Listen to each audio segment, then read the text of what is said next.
Welcome, everybody. And like they say, the world of tech never stops, but we're still at Friday because the week does come to an end. So it's time for Tech Talk Friday. Welcome, everybody. If you're watching the show from wherever you are, I hope you're being safe at home, right? I know dinings are all now allowed, but please, just be safe for the moment, yeah? And I hope you're joining us either on YouTube, LinkedIn, or Facebook for this live stream. And remember, if you're anywhere on one of those platforms, we'd urge you, use the comments area. I will try. I'm going to introduce him in a short while, but I will try to cut through my equal hosts hot questions to our guests to get your questions through as well. So I'll do my best there. And if we don't get to answer your questions here, we'll always answer them after we're done with the show. So Tech Talk Friday is all about tech in Malaysia, in the region, and sometimes around the world as well. So it's a weekly sort of informative digest of what's been going on. And Tech Talk is brought to you by Necole. So if you want to start accelerating your skills, your career, your future, and also your development, head on to Necole.app. Find out what Necole's about, our learning experience platform, which hopefully you would join and you would start your self-guided learning today. And for those of y'all who are joining the show, as always, there's a promo code that's called Make a Shift. That's the promo code. You see that in the scroll down below. Go on to Necole.app, use Make a Shift to get 5% discount off your purchase, either for a year or a quarter. And of course, the show also brings you news from Digital News Asia. And I think that's the best time to introduce the currently migrained, frustrated Karamjit Singh from Digital News Asia. I'm not frustrated. I'm bemused and I'm stunned and I'm boggled. Or as the Americans will say, I'm gobsmacked. I'm not really sure what gobsmacked means, but we'll ask Kevin when we have him on live. Gobsmacked. I'm not going to ask why because you already said it off air. And I, as much as I like to see it happen, I want to keep you safe. I don't want police to come and get you all now. So hey, no problem, man. I love this country more than anyone, man. How about that? But maybe we should wait because things will reveal themselves and you'll find out commentaries from Karam on Digital News Asia some point in the future. And like Karam said off the air, he'd like to talk with facts. So whatever that is leaving him gobsmacked right now, I think most Malaysians would guess it already, but wait for it. Karam will have things. It's the cabinet. He's saying it's the cabinet. It's the cabinet. Hint, hint. Just go see what's happening to Mosti. I made that rhyme. So then you'll know what Karam got man. Oh man, you are in so much trouble, bro. I just said the cabinet, man. And I was talking about IKEA. IKEA's website is so depressing to me. So I don't know what you are talking about, bro. I have nothing. I have nothing. Just remember the name. Nigesh Armon is the name. Nigesh. Sure. And of course, that meme is going around as well. I got it in multiple family groups as well about that IKEA cabinet meme. Anyway, we are here to talk about tech. We've got two guests here today. But first of all, as usual, we have our Digital News Asia pick of the week. And this week is the story about Scale Up. And we did have Scale Up with us very recently. So Scale Up Malaysia, Technology Park Malaysia in strategic public-private tie-up to strengthen startup ecosystem. So that ecosystem is now getting more players to strengthen it up. Brings together government resources with private sector networks, expertise, capital, foundation for creation of a more successful tech firms in Malaysia and in the Malaysian ecosystem. So Karam, what's this story about? Yeah, sorry, I forgot to put my phone on flight mode. Okay, so the story is about, a Zulera Abu Bakar who was moved from the CEO of Magic to become the CEO of Technology Park Malaysia. And under the previous minister, there is a restructure that is all done and dusted, where they will be merging, some of the agencies, and I think they're going to announce it soon, where Magic is officially then, merged with Technology Park Malaysia. And the reason is because Magic has a smaller budget. Technology Park Malaysia has got a larger balance sheet, right? So they got more assets. So they've got a location, a park, right? A technology park, which is like on the at the fringes of the city, right, right opposite Astro. And they've got lots of technology talents there. They've got one of the leading universities in Southeast Asia in producing technology graduates, Asia Pacific University, right? Also as a neighbor, so it's the perfect location. So they just want to make now TPM the hub for a lot of startup activity and a lot of innovation activity. You got the word MOSTI, Malaysian Science, Technology and Innovation Ministry. So under the previous minister, he took innovation very seriously. It's going to be a key pillar, a key foundation for Malaysia to become a successful digital economy, for our entrepreneurs to become successful, super successful, maybe even unicorn successful. And so the innovation is the key pillar of that. So previous minister said, hey, we're going to bring this merger together and going to bring a dynamic CEO from Magic, because smaller agency, and put her in charge of TPM, where she's got a bigger mandate, and that's Zulera. And Zulera's been busy the last 3 months trying to get things in order. And this is the first official big news she's announced, which is that they're gonna a strategic tie-up, right, with what do you call it, Scale Up Malaysia. And you already gave the key points of why. Private sector, market pajaz and right, and networking and hustle, right, and relationships and technology understanding with the government, what government can bring, maybe some policy changes, right, some lobbying at the ministerial level, at the Secretary General of the ministry level, and with a influencer like Zulera, right, pushing things and just making more things happen, yeah.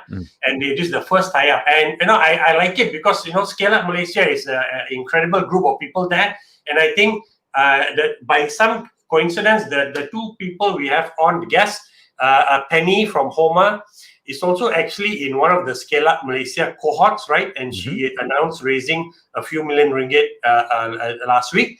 And then we've got Kevin, who just has come out of the woodwork with the press release from Scale Up Malaysia also, to say that they've got two venture capital partners in. One is the Singaporean, it's an Asia Pacific, but Singapore-based Quest Ventures.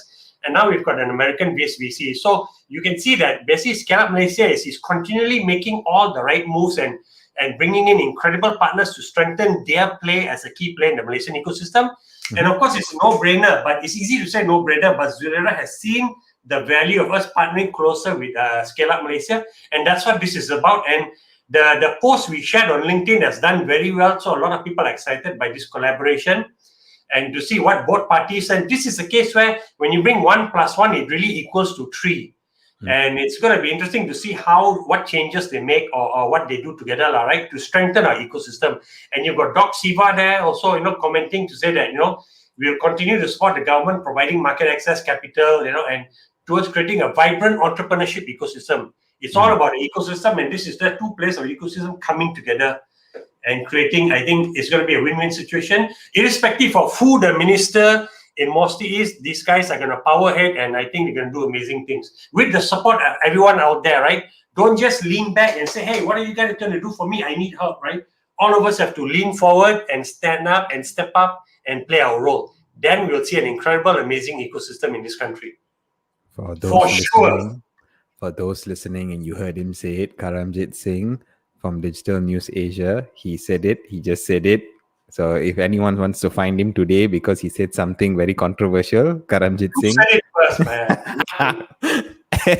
And also, I actually want to remind people, because Karam was talking about Scale Up Malaysia. So about 2 weeks ago, on 11th of August, we actually had Shan Lee, managing partner of Scale Up Malaysia, with us. We were talking to her, and we were talking to her about what Scale Up Malaysia was doing, what they're looking forward to the future. So if you want to check out that episode, go ahead. It is episode from 2 weeks ago, where we had Shan Lee. And if you want to check out more news on Digital News Asia, drop by digitalnewsasia.com.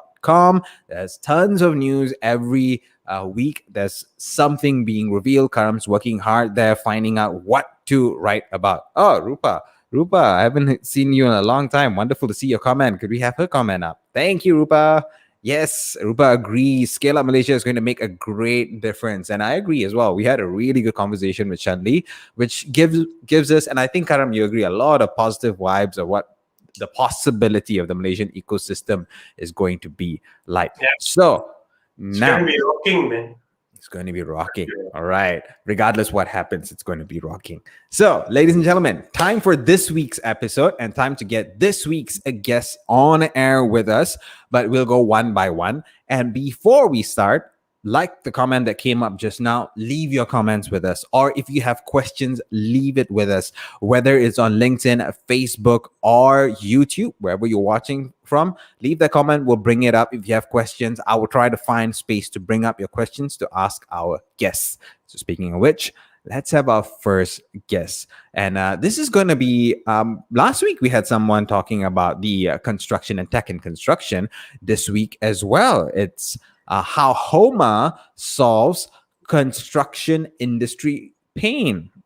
Homa solves a construction industry pain. I'll be correct with my grammar with what Karam notified us as the title. So let's get on screen Pennie Lim, Managing Director of Homa, to you. Hey, Pennie.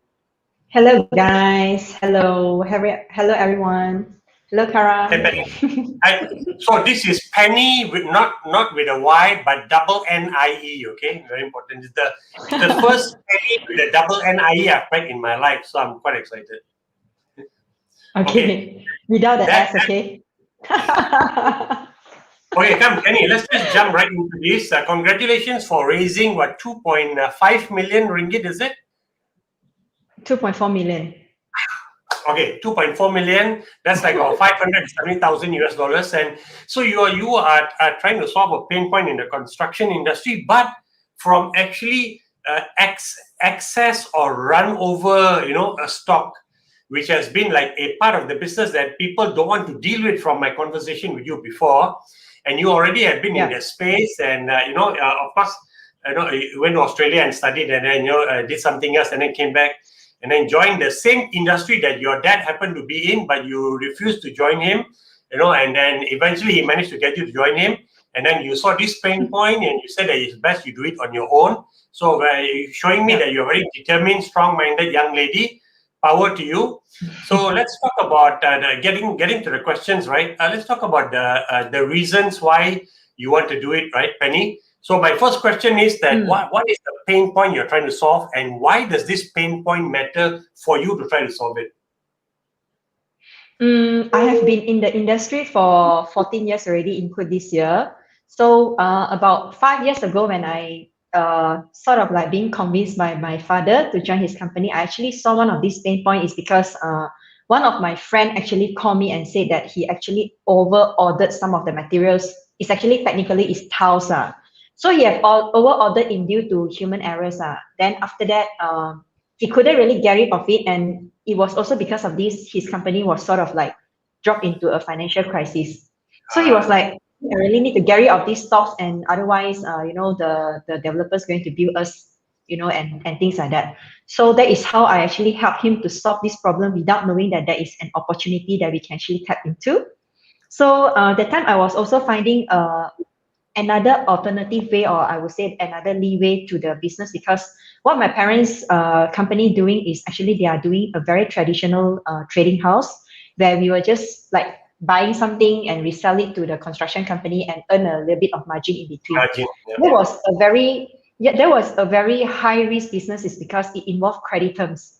We have to like buy things from this person, and then we have to give a credit terms to this party. If let's say this party did not really pay us, it's a very high risk business. So I was like thinking, if there is any way that we can actually deal with cash, and at the meantime we can still solve like industry problems. So that is where I discovered, I started to go and talk to a lot of our construction related friends, and I actually go into, hey bro, do you actually have this kind of access or not? Knowing in my heart, like, because I have been in the industry, right? So I know that there are a lot of allocation of the wastage that need to be allocated for the jobs for rectification works and so on. After when I went into, right, I really noticed that there are really a lot of all this so-called overstock. We call it an over-order stock in due to industry practice. For tiles, right, they definitely need to allocate like 7 to 15% wastage for rectification works. Wow. Yes, okay. It's a very massive. Okay, fine. Yeah, just imagine that those days when you're buying houses, you may only pay like maybe 100 or 200,000, that kind of lower budget, but you don't really know about how do you really go into like seeing whether this product quality is good or not, the workmanship is good or not, and so on. But now with the power of technology and power of social media, right? You can technically share anything that, or you want to know anything, you can just go anywhere and ask about things. So consumer are getting smart and they will really look into like, okay, this particular thing, the workmanship is very bad. So, being a developer, you really need to rectify this, especially right now, maybe you're paying for so much premium in terms of all the houses and things like that. So the demand and also I would say the knowledge that the end consumer have is really very, very high already. So they will actually demand a lot of things. Yeah. So with that, then I actually go into and I notice that there are so much of this kind of stocks that it actually deter to the environment. Those kind of material is considered a non-biodegradable construction material. If you don't really, all these tiles, it's not only tiles, they have like all the steel, all kind of other kind of building materials is being dumped into the junkyard. What they usually do is after the construction already, they will probably rent a space to the outskirt, then they'll put all the materials into the outskirt and things like that. They'll put there 5 years, 10 years, unless they really need to use the piece of land or they really need to return to the owner, right? Then they'll find a ways to clear off. But most of the time, all these material are going to landfill. So there is no conclusion. I wouldn't say there is no conclusion. Of course, there are some of the recycle companies that is taking up all these kind of materials, but they are not doing in a very widely or very publicly onto this kind of concept. So when we started this company, I really thinking that we should really look into the planet and people, because all this material is just like a factory outlet. To them, it's already a junk. If let's say we can take this so-called their junk to repurpose it and make this thing happen and resell it to someone really needs it, then we are actually helping both parties. Clearing off the whatever waste that is created by all our demand. At the meantime, we can still make this thing affordable to our renovation contractors or customers. Okay. So yeah, this is actually, we are like an enabler to make these two things happen. Happen. Yeah. Okay, so but this is basically, so to summarize, you're buying this overstock then, right? That they have to buy. So everybody orders overstock because you've got QC, right? You got to if a customer is not happy, then you got to go and rectify. So you obviously want to have the stock on hand because you're buying bulk, you get it cheaper. But once the QC and everything is done ready, and if your luck is or whatever luck of the realities, you have got a few crates of this, right, still left lying around. It's your responsibility to remove them from the workplace or the construction site, correct? And you're saying that most people just dump it somewhere because out of mind, out of sight. They don't want it to be a problem. Yes. But then you are seeing value that, so you're buying it from them, and I understand you're buying it from them very cheaply, right? And then you are using your platform to sell it to the market, because of course when you're online, you can reach many more people to try to peddle it off, correct? Yes. We don't really just buy it, because if you were to buy it, I think I really not just need like 2.4 million, I probably need like 240 million, right? Oh, wow. So I think that because the overstock material is so massive that if you really go into it, it's not only tiles, it can be any of the kind of building materials that are being used.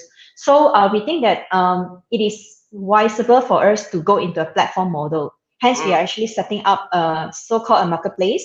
But we are like an enabler, so also like a marketplace where we don't just deal with construction related kind of waste. Nowadays, we also go into factories. We're also helping factories or brand owners to really resolve these kind of problems. So we are like an enabler. We just take this thing, we QC check everything already. If we think that this is okay, we will actually repurpose it using design, using our network to actually make this thing work for the end user or the renovation contractors.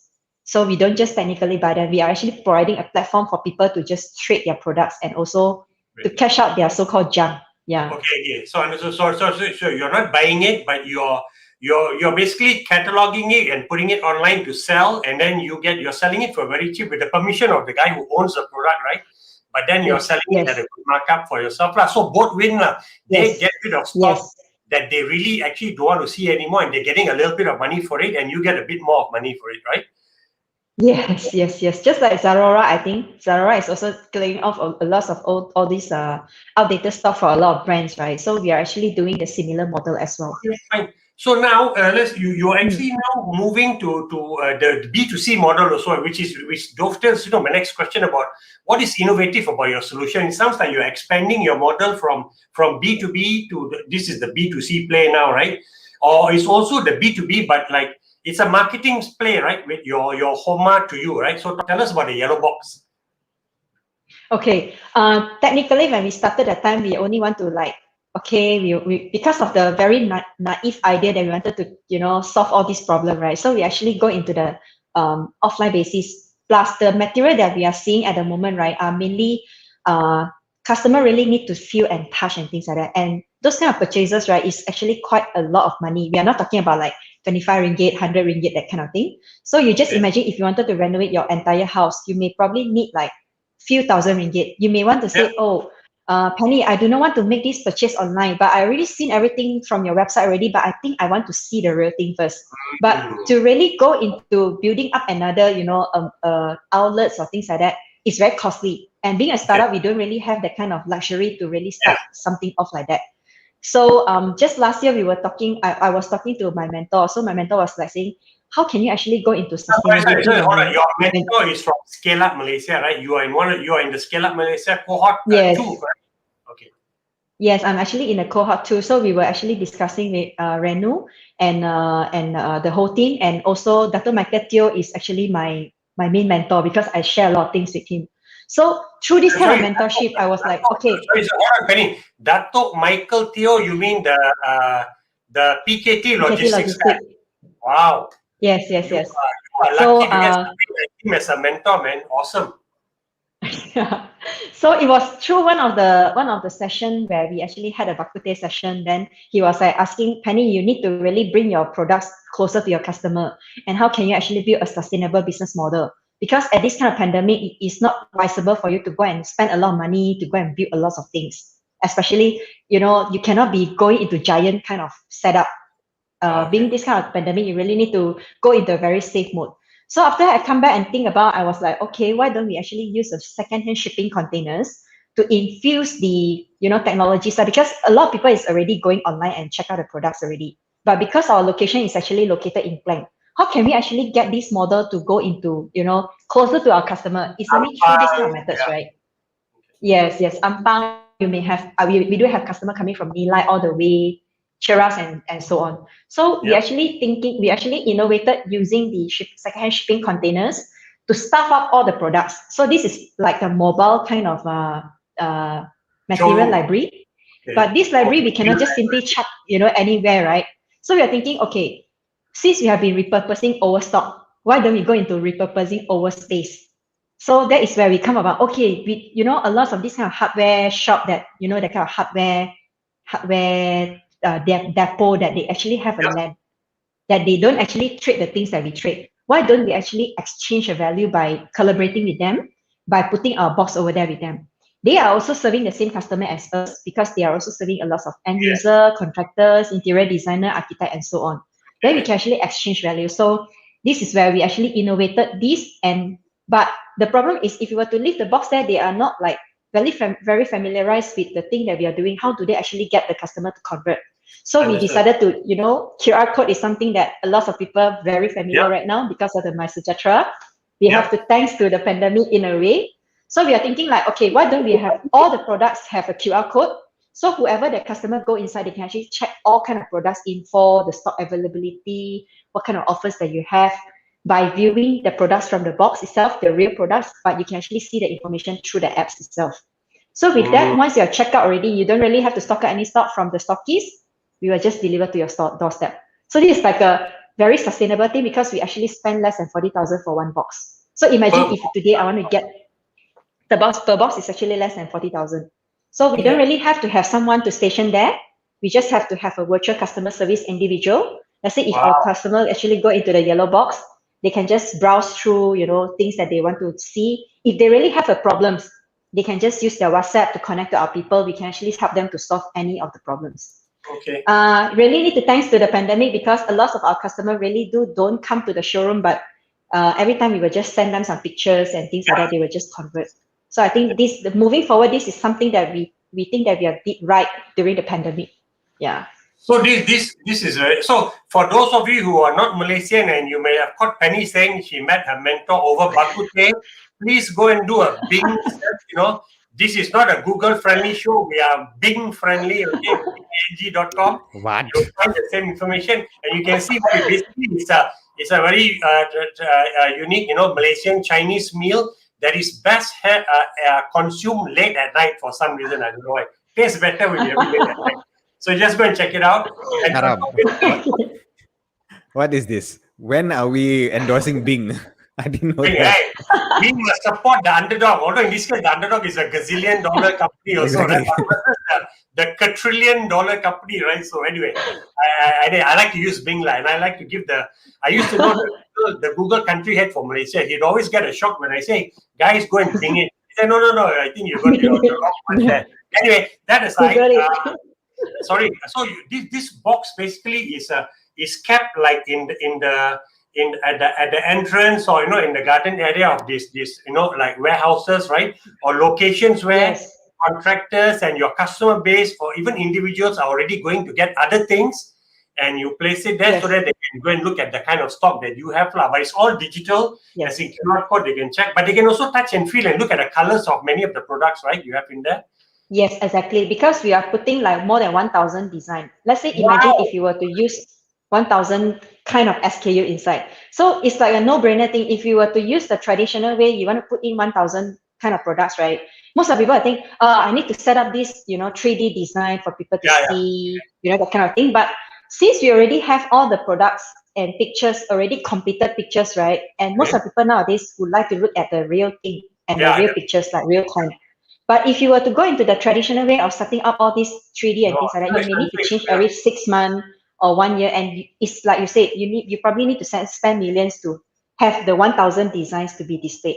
But right now, we are actually using an app to showcase the kind of design. Let's say, example, you want to look for bathroom design. You can actually see, okay, this bathroom design. Okay, I like this white color tiles. I just go to the yellow box. I just check out from 1 ringgit up to like 10 ringgit kind of budget. Oh, this kind of white is the one that I want. Then you can just scan the QR code, check the stock, make a purchase, and we can actually get the products delivered to your right to your doorstep. So it's very simple. Can you actually see the tile also, the different color tiles? Will you actually stock physical tiles also there? Yes. Okay. Yes. The thing that you see is really the real sample. Like, because white color, you have so many tiles. Real sample over there as well. Wow, fantastic. So that's great, right? So look, it's a very brick and mortar, kind of innovation, interesting idea, but you've overlaid it with a digital version, right? Complement, so it's become innovative both in the physical and in the it's O2O, it's O2O innovation. Cool. Okay, I really need to go to the next guest, but I just want to ask you a third question is that and you've already mentioned it, but and I'm not going to ask you the question about the funding, but is there a social or community impact to what you're doing? Definitely, because at the moment we are trying to make ourselves more on a social commerce and also into the community. So the thing that we are offering to the community is actually at a cheaper rate already. A lot of people couldn't really afford, a lot of those kampung people, for example, they may not be able to afford all this kind of thing. So we are actually making this affordable for them. And besides that, we are also currently going into a CSR program where we currently also engaging a group of refugee and B40 people to collect a lot of plastic waste so that they can actually go into making this we call it a plant yellow pot for you to do a plant. So they can actually use this and earn additional monies from there. Yeah. Okay. So it's actually a plant kind of, it's a pot. It's a pot. Okay. Very good. So that's the CSR component. Okay, great. And like you said, you're trying to help move this right into the market where otherwise it's left in open yard or whatever, right? And ends up being a haven for the Aedes mosquito and dengue and all that, all those insects and creepy crawlers. Okay. Very good. Thank you very much for your time, Pennie. We will put you in the backstage first, and we bring on our next guest, right? Hopefully he's still there. He's possibly still there. Thank you, gentlemen. Thank you, gentlemen. Pennie, before you go, I gotta say that this is why I love the show, because I start discovering all these new solutions. And I'm sorry, I did not know about Homa until today, but I'm pretty sure I'm going to be using your services very soon, because I'm a guy Thank who you so much. loves doing stuff at home in my Thank you own so hands. much. And I Yeah, am thank you so always much. trying to find supply or suppliers which I can get supplies from, of course, at a better price. So now I Yep, know. yep. Thank you. Thank you. I'm going to be a Thank you user, so definitely. much. Thank you. All right, Penny. Thanks. We'll catch you later at the end of the show, so don't go anywhere. Sure. All right. Okay. So now I know where I'm going to get my DIY supplies from, because the kind of work I do, I love getting this kind of stuff. Wow. So next up, it's another person which has a story with Scale Up. For some reason, that's the connection here.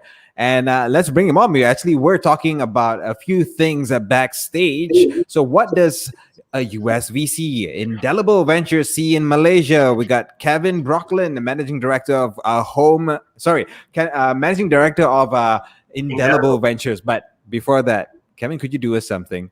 I really want to see that again. That bottle. Sure. Just take the bottle up and give it a bang so we can hear it.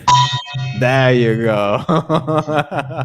Kevin's in the house, ladies and My gentlemen. water bottle. That's my entrance sound, I guess. Yes, it is. Okay, hey, welcome to the show, Kevin. And I guess I think what's unique about Indelible Ventures and you is that I feel that this is the first time an American venture capital, is devoting a fund solely for Malaysian-based, startups, which is very interesting. So it doesn't have to be owned by a Malaysian, as long as it's based out of Malaysia, right? It could be owned by an Afghanistani or somebody from Zimbabwe, right? So I'm just using the A to Z. As long as it's being built out of Malaysia, you guys are interested. So very interesting. I could be wrong, but I think it's the first time ever that a US fund is focusing, a money, into a venture capital money into Malaysia based, right? Which is kind of interesting. So before that, because nobody knows you yet, so can you just share your background about what you're doing and what led you to say that, hey, I think this is an opportunity that I want to seize for myself? Yeah, thanks. So, I mean, the quick version is I've spent most of my career in investment management. I've collectively managed over 500 million in assets, worked in global roles, worked in regional roles. I've done hundreds of deals across continents. I came to Malaysia in the first place because I took over the Southeast Asia portfolio for a global fund manager and used Malaysia as kind of the base of operations, as it's one of the best connected, has all of the things that I was looking for at the time. Over the course of time since I've been here, I got involved into the startup community, started doing some business coaching and mentoring, and I kept on seeing a common event kind of happen where there's incredible founders. There's all of the characteristics that checkmark the boxes in regards to digital competitiveness, talent, infrastructure, the people coming up and starting new ideas, but yet, it's very underrepresented on the VC landscape. And part of what I saw is that within a certain segments of the funding environment, within kind of like the seed stage pre-A, there's a pretty decent sized gap there where you have a lot of early stage programs. Scale Up Malaysia, for example, is one of my favorites. Yeah. And when you get past that, most times people don't cross borders for seed stage. So you're really looking at local market. And I saw an opportunity to come in and kind of focus on that segment with the intent of being able to scale companies internationally, put more Malaysian names on the radar regionally and globally. Okay. So and you kind of focusing on the B2B space, right? So why choose that niche also? Is it just an easier niche to go global versus the B2C space? Yeah, so I think there's two factors there. I understand it better, which makes it a little bit easier to make decisions on. I started my career as a generalist, so I saw lots and lots of companies. So I understand the pain points across a pretty broad range. So that gives me a little bit better insight into it.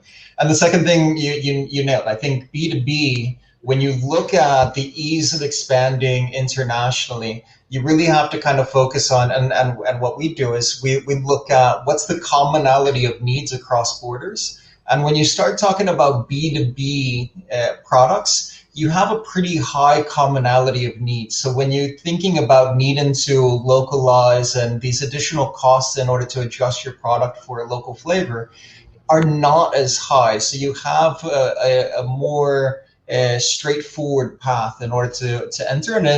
And I think the pandemic is honestly kind of helping a little bit, because now companies have gotten so used to Zoom calls or whatever sort of video platform that you're using, that now the sales teams for SaaS companies or whatever B2B product, they're already accustomed to doing everything online. So it doesn't really matter if you have to like go across town and meet somebody in person. You can jump on a video call. So it's made it a little bit easier in order to adopt. And I think that's one of the tailwinds that's helping us. Interesting. I just gotta quickly interject here. I'm shaking my head profusely because I'm a product owner as well. And exactly what he said. Yeah, exactly what you said about B2B is exactly why we kind of are focusing a lot more on B2B, even though the product is ready for a B2C. Exactly what you were saying. So completely agree with that.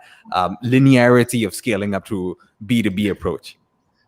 I mean, don't get me wrong. When you look at B2C, there's massive amount of scale that you can end up getting. But let's not fool ourselves that Malaysia is still a small population market. So you'll have to end up entering into like an Indonesia or a Vietnam or a neighboring market in order to actually get the scale.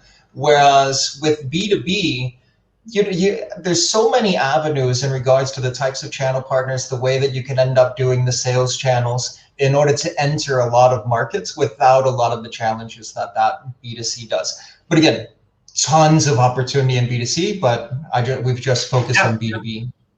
So one thing when we were chatting, Kevin, that struck me was you said that you put incredible amount of weightage on people, and you need to get to know the person, and because of that, your decision process is slow.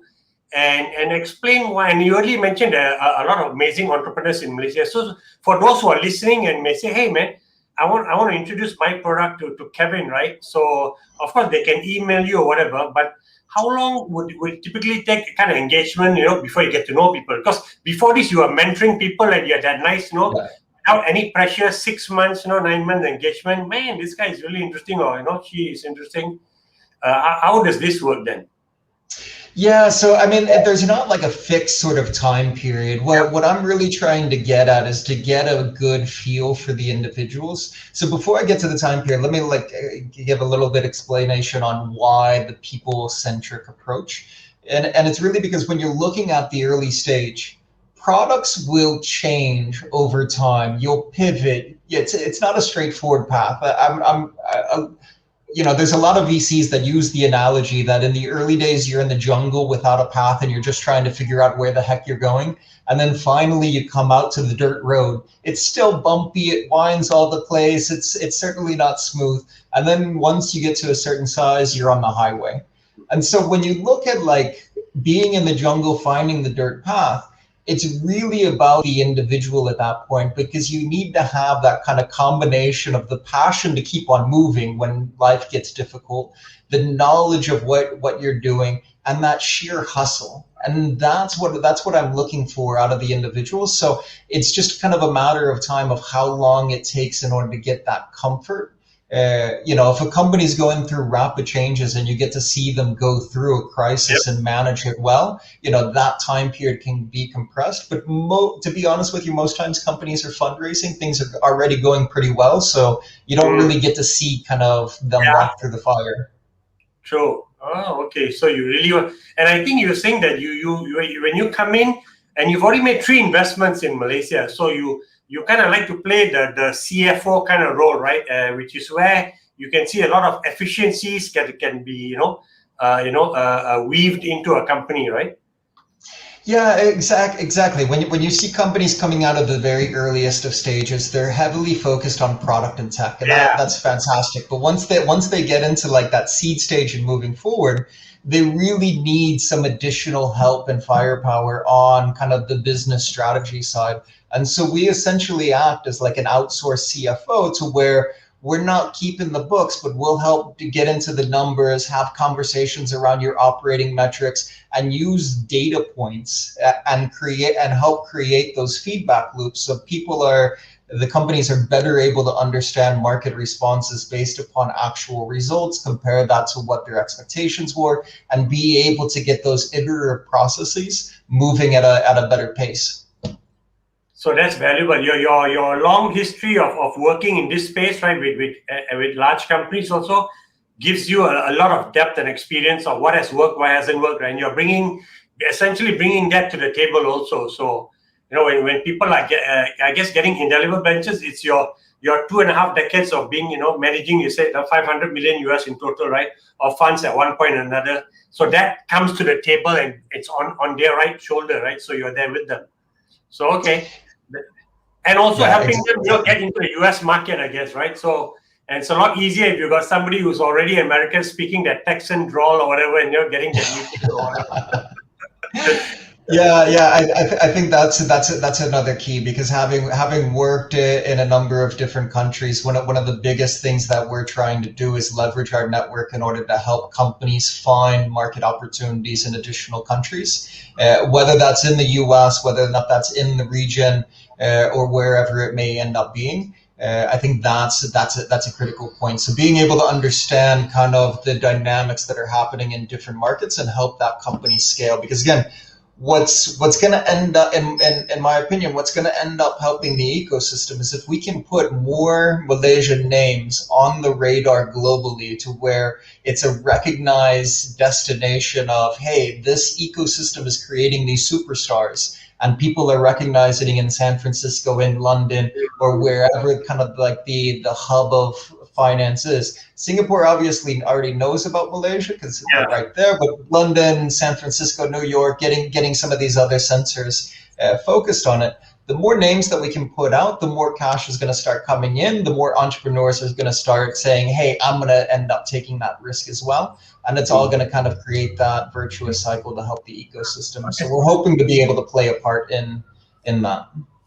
I think the actually access to the US market is also very significant. And I you know, you hear things, you know, over the years, you know, bits and pieces of conversation, US market, they'll give you a chance. And then I think 3 years ago, I spoke to an Indian entrepreneur from India who launched his business from Singapore.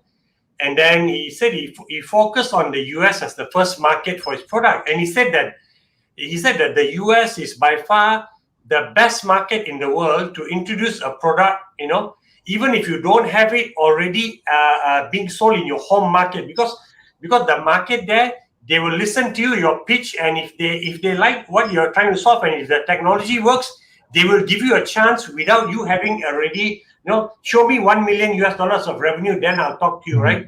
They'll give you a chance like that. And really the needle or whatever he said, that the needle dropped then for me to say that, you know, this is really almost the best market in the world to try to introduce a technology-based product, because people give you a chance. They don't care where you come from, what kind of accent you have, whether you have a beard or you don't, or you're a turban or not. If they like the product and you're making sense, and they you know, you can do a quick pilot with them, they'll buy it from you. It's amazing, right? So I think you being able to have that, having that American voice to speak to American customers of your companies, I think it's a huge thing also, from what I've been hearing, you know, for a long time as a journalist. So I think you're not selling that so much because you don't want to be arrogant and say, hey, the American market, I can get you in there. But I think that's a value there too. Kind of interesting. But quickly, last question before we want to go. Let's talk about money, Kevin. How much, and people will be asking me, and if they are already questions, what's the maximum amount you would invest in a company at the level you're going at the, you know, pre-seed or pre-A, right? A seed level or pre-A round? Yeah, so I mean, the way that we've looked at the fund, on average, we're anticipating that the average investment size is going to be about 250K USD. So that's a little bit over 1 million ringgit. Yep. That is obviously going to vary, because there's some deals that are averaging a little bit smaller than that. There's going to be some deals that are more like the 2 million ringgit size. we're going to reserve back capital as well so that we can follow on and maintain some exposure. So we're looking at being able to be long-term partners, and we're not adverse to partnering up with another investment fund or another funder in order to fill out a round, which we've already followed on with one of our companies. Okay, nice, cool. All right, great. Obviously, lots more questions we can ask, but we're running down the clock here. Nigesh, anything from you before we bring both on? Actually, we've got questions from the guests, but let's bring Pennie back on as well so we can go at it together.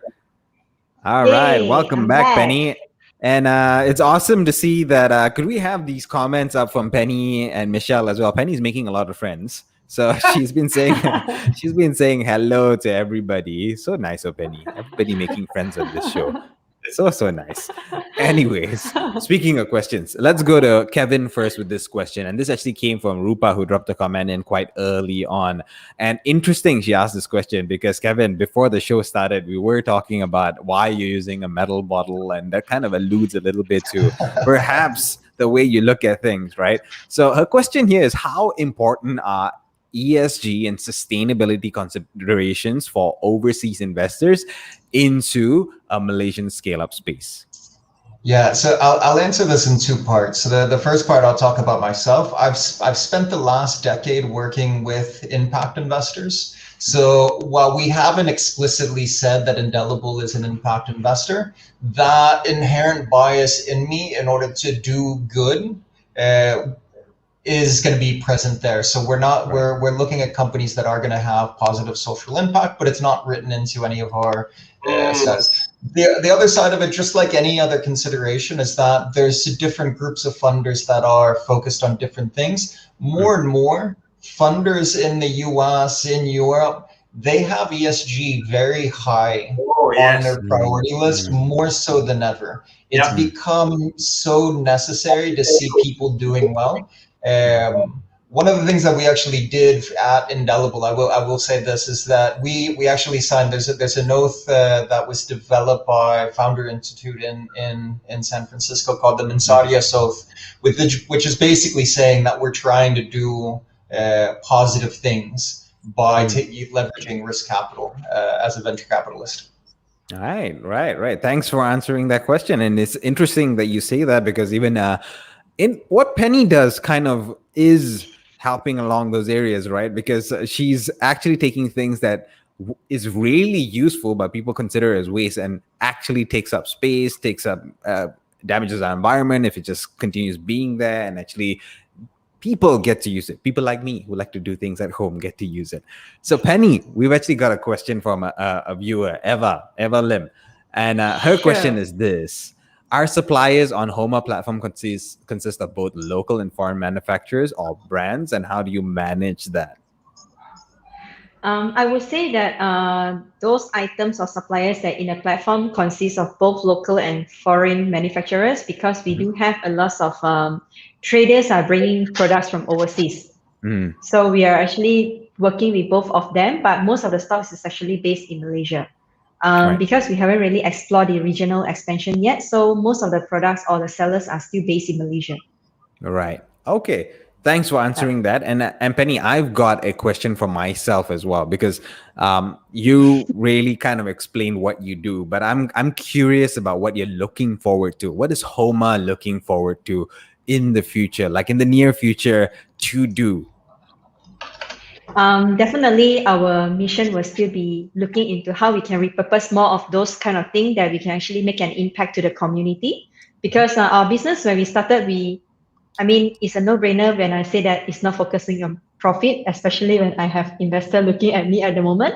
But I think that our impact should always looking into I heard someone laughing. This happens. But but we should be always looking at, because I always believe that when we focus on planet people, profit will eventually follow suit. So our impact for moving forward, definitely we wanted to not just focus on the local market, but the next extension plan would actually go to Singapore, in Thailand, in Vietnam, in those kind of places where if there is a development, if there is a production, they definitely have this kind of overstock inventory. So we wanted to be one of the enabler to always solve this problem. Yeah. Awesome. And looking forward to what you're going to do. And don't worry about the sounds coming out. This is normal when we do virtual stuff. I think we were just talking about this off air as well. Thank God that both me and Kevin have got our rooms locked. If not, we're going to have little kids jumping around behind us. Okay. Kevin, I've got one last question for you, because usually when someone who is a venture capitalist or an investor comes on, you have the eye on potential opportunities which companies can go into or entrepreneurs can go into. So what do you think are the opportunities that you're kind of viewing that you see as potentials for yourself? Yeah, that's a really good question. I mean, there's a lot of opportunity when you look at the region in general. I think SaaS still has a lot of ways to go when you look at digital penetration amongst companies.